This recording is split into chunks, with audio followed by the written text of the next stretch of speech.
Everyone, you are very warm welcome to our channel BL story teller. और मैं आज आपके साथ लैंग लियान की स्टोरी लेके आई हूँ। लास्ट टाइम हमने देखा था कि शीलियन जो है वो उस सीन को देखता रह जाता है जब वो अपने रोयो को भेजता है उस लड़के को देखने के लिए, बांधने के लिए। लेकिन वो जो लड़का होता है, टीनेज लड़का, वो सिल्वर बटरफ्लाई के साथ कहीं हवा में गुम हो जाता है। उसके आंखों के सामने इतनी सारी बटरफ्लाईज आती हैं और वो हवा में जैसे कहीं गायब हो गया। ये एकदम से शीलियन इससे पहले उसे क्लियरफुली एग्जामिन कर पाता कि वो कैसा दिखता है या फिर उसे ढंग से देख पाता, वो एकदम से कहीं हवा में लुप्त हो गया था। ये सीन बहुत ही अलग था। मतलब सिल्वरी लाइट कलर की स्काई पूरा फिल हो गया था और वो कहीं से एकदम उड़ती हुई बटरफ्लाई आई और उसे अपने साथ कहीं ले गई। मन ही मन में शीलियन सोचता है कि ये टीनेजर क्या सच में ब्राइडग्रूम घोस्ट था भी या नहीं, जिसने एकदम से मतलब मुझे यहाँ आया, मुझे यहाँ से लेकर गया और मुझे बचा लिया। मतलब अगर ये ब्राइडग्रूम घोस्ट यानी कि उस दूल्हे का घोस्ट होता तो ये मुझे यहाँ पर मारना चाहता, पर इसने ऐसा कुछ नहीं किया। उसके ओपिनियन में ये जो टीनेजर था वो शायद वो घोस्ट नहीं था जो ब्राइडग्रूम घोस्ट ये ढूंढ रहे थे, दूल्हे का घोस्ट माउंट ह्यूजू के अंदर। और ना ही उसका कोई सबॉर्डिनेट था, क्योंकि वो वॉल्फ भी इससे कहीं ना कहीं डर गए थे इसे देखते ही। और इसने स्पिरिचुअल हैरे को भी रोड के ऐसे आसानी से तोड़ दिया। इस टीनेजर ने इतनी कैजुअली वो चीज़ की थी कि कहीं ना कहीं शीलियन को बहुत अजीब सा लग रहा था। उस दूसरे हाथ पे उसने ब्राइडग्रूम घोस्ट अगर वो होता तो वो शायद आई डोंट नो उसके साथ क्या करता। लेकिन ये लड़का आया, उसने उस सेडान से उसे चुराया, उस ब्राइड के मतलब शीलियन जो ब्राइड बना हुआ था उसे चुरा कर वो यहाँ लेकर आया, इसे सेफली बचाया।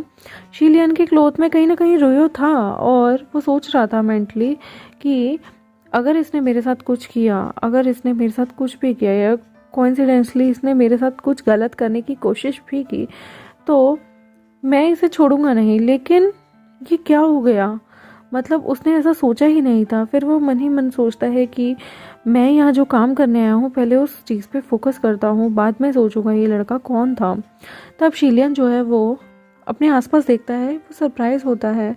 वो देखता है कि वहाँ पर एक बिल्डिंग थी और वो थोड़ा सा आगे चलने की कोशिश करता है।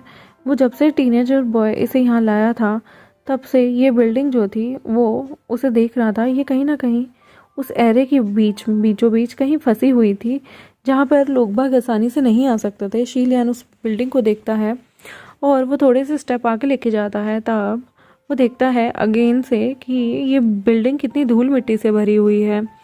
शीलियन का एक्सपीरियंस आज की रात का कुछ ज़्यादा ही अलग था और ये किसी मार्शल कोड का टेम्पल उसे लग रहा होता है। तब वो ढंग से देखता है कि बिल्डिंग के टॉप पे लिखा होता है मिंग ग्वांग टेम्पल। मिंग ग्वांग टेम्पल जो है नॉर्थ के जनरल मिंग ग्वांग का टेम्पल है, जो कि जनरल पे की फैमिली को बिलोंग करते हैं, जो कि जनरल का नॉर्थ का जनरल हुआ करता है। और उसने अभी तक मिंग ग्वांग टेम्पल की कोई भी यहाँ पर निशानी नहीं पाई थी, बल्कि उसे यहाँ पर नैन यांग का शरण दिख गया था, लेकिन मिंग ग्वांग टेम्पल नहीं दिखा था। वो भी माउंट यूजू के एरिया में, जो कि नॉर्थ का एरिया है, वहाँ पर नैन यांग के टेम्पल होना बहुत ही अजीबो गरीब बात थी, जो कि साउथ को बिलोंग करता था। और मिंग ग्वांग जो कि नॉर्थ का ही बंदा था, उसके नॉर्थ में टेम्पल ना होना और इतनी अजीब सी खंडरों वाली जगह पर इसका होना, ये बहुत ही अलग था। क्या शायद घोस्ट ब्राइड यानी कि जो घोस्ट ब्राइड ग्रूम है यानी कि दूल्हे का घोस्ट और जनरल मिंग के बीच में कोई संबंध है? तभी वो जनरल मिंग ग्वांग को सोचता है कि वो कितने प्राउड हैं, उसे कितना प्राउड है अपनी सक्सेस पे और कितने एरोगेंट हैं, क्योंकि उनके पास मतलब बला की पावर है और वो नॉर्थ में इतने ज़्यादा स्टेबल हैं। शीलियन पर्सनली बिलीव नहीं करता था कि इस तरह के लोग जो हैं वो मार्शल गॉड काइंड होंगे, लेकिन वो इस चीज़ में इन्वॉल्व नहीं होना चाहता। ये बहुत ही अतरंगी सी बात थी कि जो घोस्ट ब्राइड ग्रूम है वो भी इन चीज़ों से कहीं ना कहीं संबंध लग रहा था, इन चीज़ों का उस घोस्ट ब्राइड के साथ होना। और वो कंक्लूजन जो है अभी ढंग से निकाल नहीं सकता था, उसे समझ नहीं आ रहा था कि वो रिलेट करे तो किससे करे। तभी वो कोशिश करता है कि वो टेम्पल के डोर की तरफ जाए, जो कि आपस में बंद था। वो हल्के सा उसे खोलने की कोशिश करता है। जैसे ही वो डोर खुल जाता है उसे ऐसा लगता है यहाँ पर कुछ अजीब सी कोई बेगानी सी शक्ति है और वो स्मेल करता है, वहाँ पे डस्ट होती है और बहुत ही टाइम से ये जगह रहने के लायक नहीं थी और ऐसा लग रहा था यहाँ पर बहुत ही ज़्यादा मतलब सड़ी गली चीज़ें पड़ी हों। शीलियन अंदर धीरे धीरे चलने लगता है। यहाँ पर एक गोट का स्टैचू हुआ करता था जो कि ऐसा नहीं लग रहा था जिस पे किसी ने कभी धूप बत्ती जगाई हो। इस स्टैचू को देखकर ऐसा लग रहा था जैसे ये नॉर्थ के जनरल मिंग वांग का टेम्पल है जो कि मार्शल गॉड हैं। और मतलब इनके जो स्कल्पचर्स होते थे ना, पोर्ट्रेट पपेट्स, वो बहुत ही अच्छी तरीके से बनाया करते थे और इन चीज़ों पे ना इविल का इन्फ्लुएंस बहुत जल्दी हो जाता है। तभी शीलियन जो है वहाँ पर आराम से चलने लगता है और वहाँ पर गोडली स्टैचू से और भी ज़्यादा देखते हैं। शीलियन जो है वो कंक्लूजन निकालता है कि ये जो गोडली स्टैचू है वो कहीं ना कहीं बहुत अच्छे से बनाया गया है। इसकी जो स्वर्ड है वो डबल एज की है, इसकी बेल्ट भी बहुत अच्छे से बनाई गई है, बिल्कुल जेड चीज़ों से बनाई गई है इसकी वेस्ट बेल्ट। और इसका चेहरा इतना हैंडसम है, इतना इम्प्रेसिव है। वो गोल्डी स्टैचू को बहुत अच्छे से एडमायर करता है। शीलियन मेल हॉल की तरफ जाने लगता है। एकदम से वो उसकी आंखें हल्की सी रुक जाती हैं, फ्रीज हो जाती हैं और श्रंक हो जाती हैं। वो देखता है वहाँ पे बहुत सारी लड़कियों ने लाल कलर की वेडिंग रोब पहने होते हैं, ड्रेस पहनी होती हैं जिनका मुंह वेल से कवर होता है और बहुत ही ज़्यादा मतलब एकदम अकड़ के खड़ी हुई थी वो शरीर। शीलियन आराम से खुद को काम डाउन करता है और काउंट करता है उन वुमेन को। वो 1 2 3 4 करते करते वो 17 ब्राइड्स वहाँ पे काउंट करता है और वहाँ पर रियली 17 ब्राइड्स थी जो कि मिसिंग हो चुकी थी माउंट यूजू की इस जगह से, रीजन से। और सबने रेड कलर का ब्राइड वेडिंग ड्रेस पहनी हुई थी, लेकिन वो कुछ लोगों की ब्राइड की जो ड्रेस थी वो फेड लग रही थी। शायद वो पता नहीं कितने टाइम से वहाँ पर पड़ी हुई थी लाशें। ये वही मिसिंग ब्राइड्स थी जिनकी जो बहुत पहले यहाँ लाई होंगी, जिनकी कलर जो है ड्रेसेस का वो फेड हो गया था। ये स्टाइल जो है एक टाइम पे बहुत पॉपुलर हुआ करता था, आई गेस कुछ डिकेड्स पहले। पता नहीं कितनी लड़कियां वहाँ मिसिंग हुई थी। वो सारी की सारी ब्राइड्स जो थी उनका चेहरा जो था वेल से कवर था, उनका फेस जो है वो रिवील नहीं था क्योंकि जो ये वेल थी उसने उनका एक्सट्रीमली पेल कलर जो है वो छुपाया हुआ था। वो लोग मतलब बहुत ही ज़्यादा स्केरी लग रही थी और वहाँ पर बहुत ज़्यादा वो जो विमेन थी उनकी मसल्स को इतना ज़्यादा ट्विस्ट किया गया कि वो मर गई थी। उनके जो फेस हैं वो भी ट्विस्टेड लग रहे थे। उन्होंने फिर भी एक अजीब सी भद्दी स्माइल अपने चेहरे पर रखी हुई थी। शीलियन जो है वो एक वेल हटाता है एक गर्ल की जो उसके साइड में होता है, तब वो देखता है कि गर्ल का जो माउथ है वो स्माइल में तब्दील हो रखा है, उसे ज़बरदस्ती की स्माइल कराई गई है। इनफैक्ट सारी जो डेड पीपल होते हैं ना इस रूम में, उन्होंने वेडिंग के गारमेंट्स पहने हुए थे और वो उनकी जो स्माइलिंग थी मतलब डेथ के टाइम उन्हें जैसे किसी ने फोर्सफुली कहकर स्माइल कराया हो। तभी शीलियन को याद आता है वो बच्चे की आवाज़ जो कहता था, नई दुल्हन नई दुल्हन नई दुल्हन।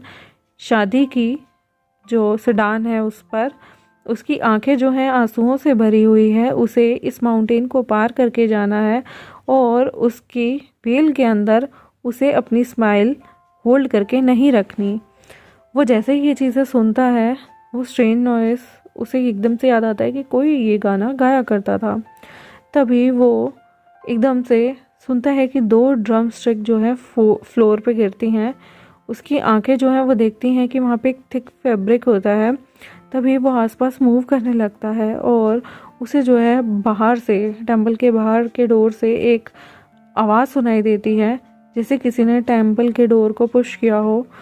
इतने में जो पर्सन वहाँ आया था शायद वो ब्राइड ग्रूम घोस्ट था। उसके पास घर वापस जाने का अब कोई चारा नहीं था। वो क्या करता है, मेन हॉल में ही होता है, वो उन्हीं दुल्हनों के बीच कहीं ना कहीं छुप जाता है क्योंकि उसके पास और कोई छुपने का सारा नहीं था।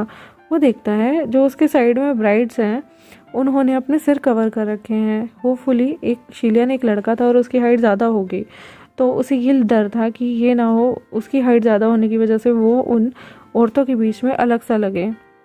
उसने देखा कि वहाँ पर 3 और 6 बॉडीज़ आसपास हैं और वो नोटिस करता है कि एकदम से उन सबको देखकर कि सबकी हाइट जो है वो ऑलमोस्ट बराबर ही है, क्योंकि उनके सिरों पे इतना बड़ा सा हेयर स्टाइल बना दिया जाता था जिसकी वजह से उन लोगों की हाइट्स आपस में मैच कर रही थी। तब वो सुनता है कि किसी के फुट स्टेप उसके पास आने लगे हैं। तब वो सोचता है ये किस तरह के फुट स्टेप हैं, डेफिनेटली ये वो टीनेजर तो नहीं है जो अभी उसे मिला था। उसका हार्ट ना बहुत ज़्यादा टाइट होने लगता है, उसे लगता है कि कुछ तो बुरा होने वाला है, ये कुछ गलत है।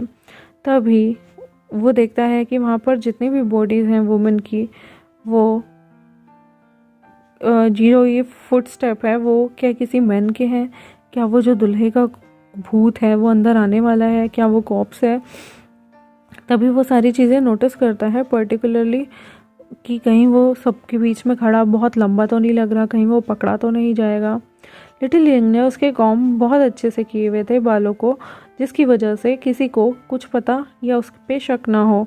और अदर हैंड जो ब्राइड थी वो भी काफ़ी अच्छे से हेयर हुई हुई थी, उनके भी लंबे लंबे बाल थे जिन्हें उन्होंने ऊपर अच्छे से टक इन किया हुआ था, जिसकी वजह से वो सारी की सारी भी अच्छी खासी लंबी चौड़ी लग रही थी। तब शीलियान को चॉपिंग नॉइज सुनाई देती है और उसे लगता है कि शायद ये जो ब्राइड ग्रूम घोस्ट है किसी को चॉप कर रहा है। वो सुनता है कि चॉपिंग नॉइज जो है वो और भी ज़्यादा पास से आ रही हैं और उसे लगता है कि ये शायद ब्राइड ग्रूम घोस्ट कर रहा है। वो हल्के से अपनी व्हील को उठाता है और वो चेक करता है कि कॉप्स के जो फेस हैं 1 बाय 1। तभी उसे आवाज़ सुनाई देती है, बैंग। तभी रुयो जो है वो उड़ता है और घोस्ट को एक स्लैम करता है घोस्ट को, और तभी वो बाहर से बहुत ज़्यादा बड़ी बड़ी फोक की आवाज़ें सुनते हैं। शीलियन जो है उसे नहीं पता ये फोक पॉइजनस है या नहीं, तो वो फटाफट उसके पास स्पिरिचुअल एनर्जी तो नहीं होती, पर वो अपनी सांस रोककर इस अपने मुंह पर हाथ रख लेता है और सेम टाइम में वो रुयो की मदद से, जो कि डांस कर रहा होता है, उस जो है काले धुएं को हटाने में मदद करता है। और वो सुनता है कि चॉपिंग नॉइस दोबारा से आने लगी थी। शीलियन समझ जाता है कि कुछ ना कुछ तो होने वाला है और ये ब्लैक फॉग जो होता है वो दोबारा से उड़ने लगता है और फॉरेस्ट की तरफ जाने लगता है। शीलियन जो है वो अपना डिसीजन बना लेता है इमिडिएटली। उसने सोच लिया था कि मैं इसे चेज़ करूँगा, इसके पीछे भागूंगा। जैसे ही बाहर की तरफ अभी तक उसने स्टेप भी नहीं निकाला था, तभी उसे एकदम से एक ग्रुप की आवाज़ आती है जो ज़ोर से चिल्ला रहे होते हैं, जैसे उनकी किसी को मारने की इंटेंट हो, लेट्स गो। तभी वो सुनता है कि कोई बाहर ज़ोर से चिल्ला रहा है। शीलियन को जो वो आवाज़ सुनाई दे रही थी उसे एक लड़के की आवाज़ सुनाई देती है जो कि बहुत यंग था। उस अगली क्रिएचर को पकड़ो और हेल्प करो लोगों को उस इविल को पकड़ने में, और उस अगली क्रिएचर को पकड़ो, जल्दी से भागो वरना वो भाग जाएगा और हमें उसे पकड़ कर रिवॉर्ड मिलेगा जिसे हम आपस में बांट लेंगे। ये जो है उसे आवाज़ सुनाई दे रही थी, उसका दिल ज़ोर ज़ोर से धड़क रहा था कि ये लोग यहाँ पर कैसे आ गए, और ये एक्चुअली उनके लिए अनएक्सपेक्टेड था यहाँ तक आ जाना। और अगर ये ऐसे ही चिल्लाते रहे तो हो सकता है कि ये एरे जो है ऑलरेडी डिस्ट्रॉय जो हो चुका है, उस टीनेजर ने जो कर दिया था उसके बाद ये लोग यहाँ नीचे आ चुके हैं, और कहीं ना कहीं ये एक तरह से ट्रैप ही है इन लोगों के लिए। शीलियन जो है वो अनदर लुक लेता है और वो देखता है कि घोस्ट ब्राइड ग्रूम जो है वो कहीं ना कहीं छुप गया है। शीलियन जो है फटाफट से रुयो को पकड़ता है और चिल्लाता है, वहीं खड़े रहो, हिलना मत।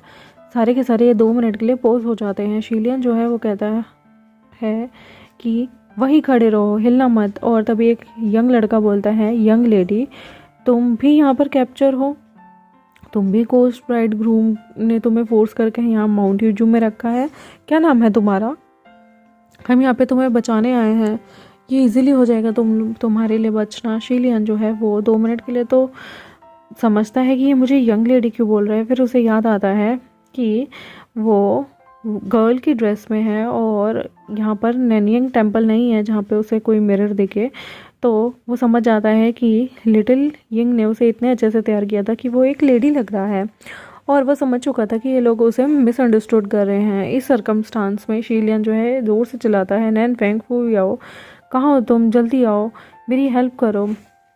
क्योंकि वो देखता है कि ये सारे के सारे जो है ना विलेजर्स ये पागल हो चुके हैं, ये किसी बच्चे के पीछे भाग रहे हैं और घोस्ट ब्राइड ग्रूम तो उसके साथ था, तो ये भाग किसके ले रहे हैं। अनएक्सपेक्टेडली 2 मार्शल गॉड जो है उसकी आवाज़ सुनते सुनते वहाँ आ जाते हैं और वो ब्लैंक होते हैं। शीलियन जो है वो वहाँ आता है और थोड़ा सा टाइम लेते हुए शीलियन कहता है, तुम दोनों के दोनों कहाँ थे और कहाँ से आए हो? क्या तुम लोगों ने इस बीच किसी को एनकाउंटर किया? नैनफेंग कहता है नहीं। शीलियन कहता है ये तो अच्छी बात है, फुयाओ जल्दी से नीचे की तरफ जाओ और सर्च करो, देखो डायरेक्शन में, हो सकता है ब्राइड ग्रूम घोस्ट जो है वो छुप गई हो। तभी फुयाओ सुनता है ये बातें और शीलियन जो है कंटिन्यू कहता है, नैनियांग इस प्लेस को गार्ड करो फटाफट से, क्योंकि हो सकता है यहाँ पर इन्हीं के बीच में वो जो घोस्ट ब्राइड ग्रूम है वो छिप गई हो या फिर वो माउंटेन के नीचे चली गई हो, वो कहीं ना कहीं इन्हीं लोगों के ग्रुप में जो है इन्वॉल्व है। तभी वो जो यंग होता है उसे रियलाइज़ होता है कि ये जो आदमी है ना, ये इसके सामने ये वुमेन नहीं है। तो वो कहता है कोई भी यहाँ से नहीं जाएगा, पहले हमारी बात सुनो, क्या तुम लोगों को लॉज पता है इस धरती पे क्या रूल है, और प्लीज़ सारे के सारे मेरी बात सुनो। वो सारे के सारे जो हैं वो इग्नोर कर रहे होते हैं। यंगस्टर जो है वो प्रॉपरली खड़ा होता है और नैनफेंग जो 12 से उसकी छाती पे एक मुक्का मारता है और सडनली एक ट्री आके गिर जाता है जो कि बहुत ही ज़्यादा, जिसका तना मोटा होता है।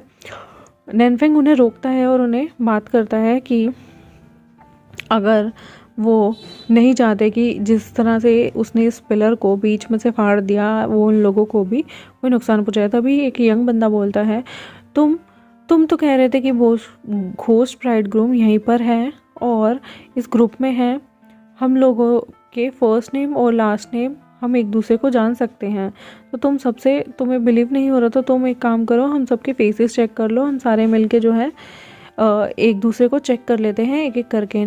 शीलियन कहता है नैनफेंग जो होता है उस यंग बच्चे को देखता है जिसकी, और ऐसे ही घूर के उसे देखने लगता है। शीलियन कहता है हमें यहाँ पर ट्रबल क्रिएट नहीं करनी। वो सामने आता है और बोलता है, प्लीज़ एवरीवन मेरे पुरानी गलतियों के लिए मुझे एक्सक्यूज़ करें। मैं आपको बताना चाहता हूँ कि जो ये घोस्ट ब्राइड ग्रूम है वो कहीं छुप गई है और डेफिनेटली वो ज़्यादा दूर तो नहीं गई होगी, तो वो हम लोगों में से कहीं एक है। मुझे डर है कि अगर उसने खुद को यहाँ पे छुपाया हुआ है तो वो हम लोगों को नुकसान दे सकती है। तो मैं चाहता हूँ कि हम जो है एक दूसरे के फेस चेक कर ले, जिससे हमें पता चल जाए कि हमारे साथ वाला बंदा वही है ना जो हमारे साथ आया था या फिर कोई और है। तभी वो लोग सुनते हैं कि ब्राइड ग्रूम घोस्ट जो है वो इसी ग्रुप के अंदर है। एकदम से क्योस सब वहाँ इकट्ठा हो जाता है। तभी वो सारे के सारे खेल देखने लगते हैं और एक दूसरे को कहते हैं, तुम मुझे देखो, you look at me, I look at you. ये वाला गेम वहाँ पे शुरू हो जाता है और वो सारे के सारे कहते हैं तुम यहाँ कैसे आए। तभी शीलियन कहता है कौन है। तभी वहाँ पर एक लड़का चिल्लाता है, ये अगली लड़की। तभी सारे के सारे जो है लिटिल यंग की तरफ पॉइंट आउट करने लगते हैं। उसका फेस जो है, उसकी नाक जो होती है वो थोड़ी सी क्रुक्ड होती है और उसका फेस जो होता है वो एकदम स्लांटेड सा होता है।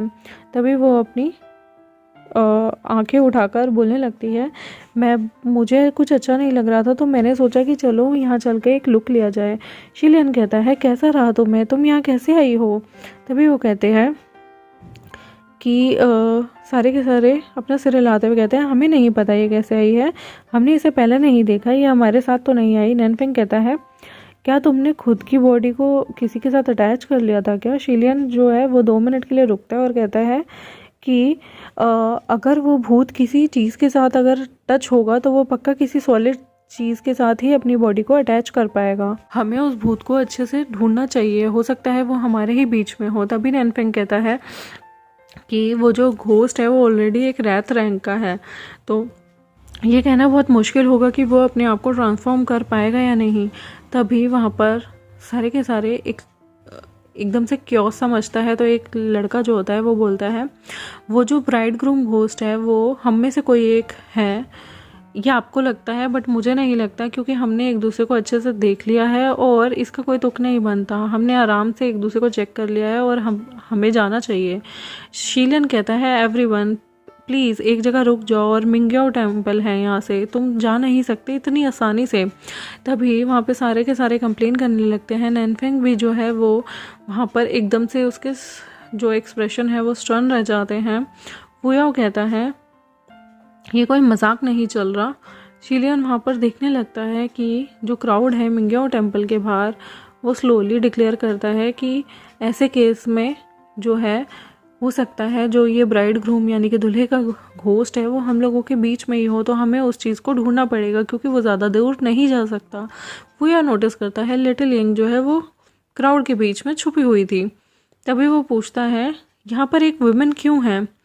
जैसे ही उसकी टोन ऊपर उठती है तभी शिलियन जो है वो रिप्लाई करता है वो शायद डरी हुई है कि यहाँ पर कुछ गलत हो जाएगा, इसलिए वो यहाँ पर देख नहीं रही।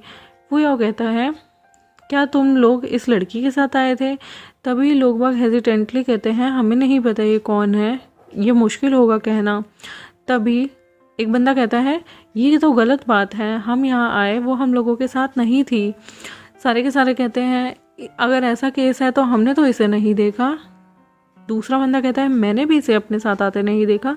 लिटिल यंग कहती है क्योंकि मैं सीक्रेटली आप सबको फॉलो कर रही थी। यंगस्टर जो है इमीडिएटली कहता है तुम हमें सीक्रेटली क्यों फॉलो कर रही थी, क्या तुम किसी चीज़ का गिल्टी फील कर रही हो या फिर तुम खुद को डिस्गस्ट कर रही हो क्योंकि तुम वो ब्राइड ग्रूम घोस्ट हो। तभी वो मोमेंट जो है लिटिल यंग एकदम से भागती हुई बोलती है और स्पेस को खाली करते कहती है नहीं नहीं मैं लिटिल यंग हूँ, मैं सच में लिटिल यंग हूँ, मैं कोई ब्राइड ग्रूम घोस्ट नहीं हूँ। तभी वो शिलियन की तरफ फेस करते कहती है यंग लॉर्ड हम पहले भी मिले थे, मैंने आपको मेकअप लगाने में हेल्प की थी और ड्रेस करने में भी, और आपको खुद दुल्हन बनाने में मैंने ही हेल्प की थी। तब शिलियन का चेहरा देखने लायक होता है क्योंकि वो पहचान जाता है कि ये छोटी सी लड़की लिटिल यंग ही है। तो मैं अपने चैप्टर को आगे बाद में कंटिन्यू करूँगी, तब तक के लिए मेरा चैनल को सब्सक्राइब करें, वीडियोज़ को लाइक करें, अच्छी लगी हो तो नेक्स्ट चैप्टर में आपको मिलती हूँ। Thank you very much.